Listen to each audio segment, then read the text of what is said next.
Good morning, people. So I'm fairly new to TikTok, and I've been doing a few shorts.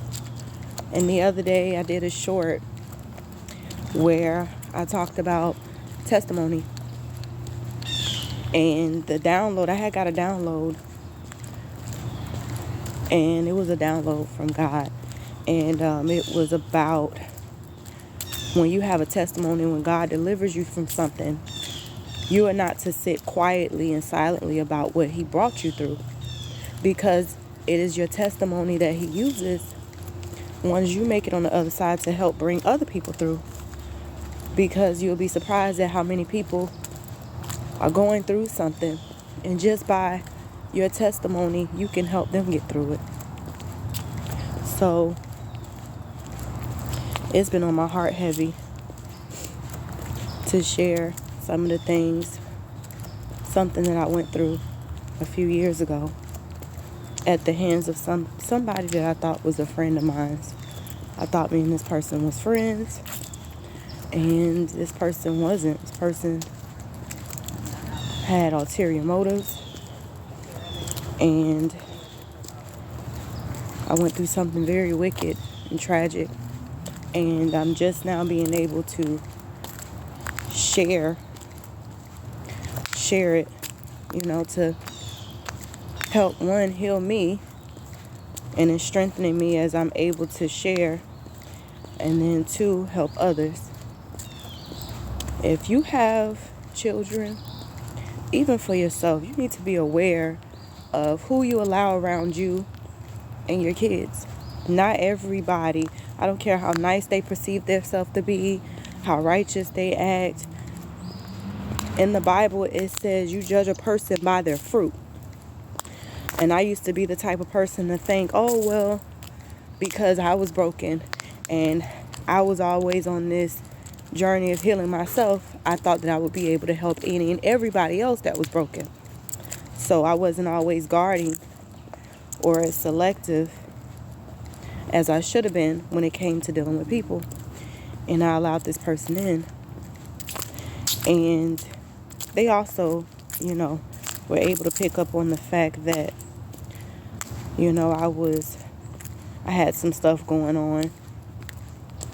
So I was friends with this person, and long story short, this person was secretly drugging me when we would hang out.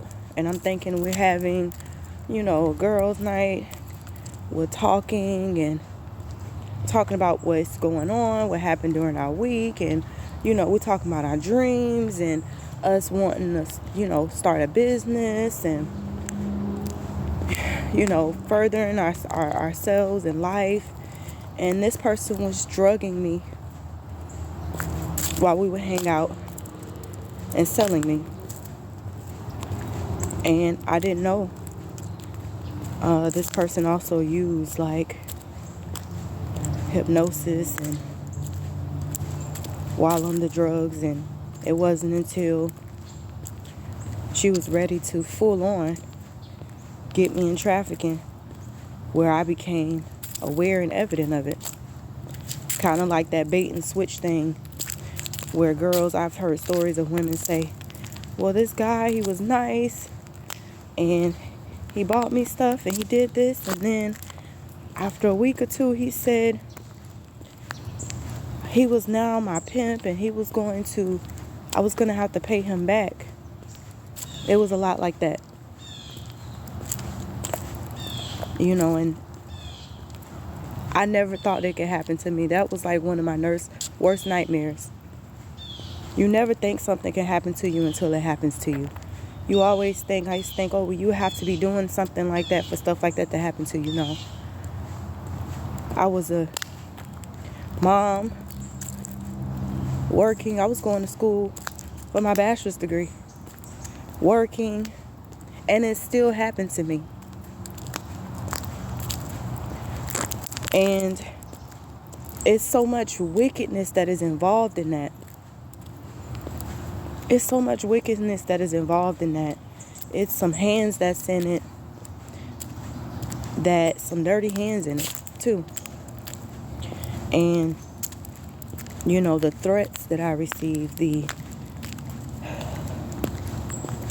threats and the things that was done, the damage that was done will forever live with me. I don't think no matter how much healing I do, it will forever live with me. These people wanted to kill me. These people threatened all kind of stuff if I ever ran and told. They threatened to frame me. If you ever run, we can make it look like she was selling herself and her kids. Or then they criminalize you to keep you from ever telling. And if you do, they can use that against you to make it look like you were the criminal, but you're the victim. I'm so grateful that I was able to get away. And sometimes it burdens me when I see stories and I hear about other people who are in it and who haven't gotten away. Or when it involves children. These people are wicked. This is $1 billion industry. It's a reason why it's still going on, and they make it seem like they're trying to stop it. And they're really not. And when I reported it, I wasn't even believed. There was no justice for me. That was a kicker too. I don't know why I was surprised, because I'm a black woman. They already said, the traffickers was like, nobody's gonna believe you. And they were right. When I went to report it, they didn't believe me. In fact, they even covered it up. They changed it, my report, to mental health evaluation. I've never been Baker acted. Never had any issues. Never diagnosed with anything like that. Besides me having anxiety, I wasn't officially diagnosed. I worked in mental health. I worked in mental health and healthcare. And so, you know,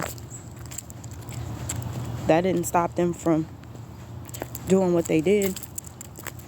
And so now here I am years later, after going through being afraid, being scared, thinking that something was going to happen to me, they were going to come after me now being able to speak up and out about it. Especially now during this time where it seems like more and more is coming out about what is happening. This is something that's been going on, but a lot of people just don't talk about it. A lot of people are afraid to. A lot of people are afraid to come out about it. And it's because of the way that society is, the way that the world is, the corruption that's involved. People are afraid. These people will stop at nothing to make sure that they won't get caught. They will criminalize the victims. I've heard stories of people reporting it and the trafficker sitting. There was one lady, her trafficker was sitting in court, and she was the one that got time and he got nothing. This system protects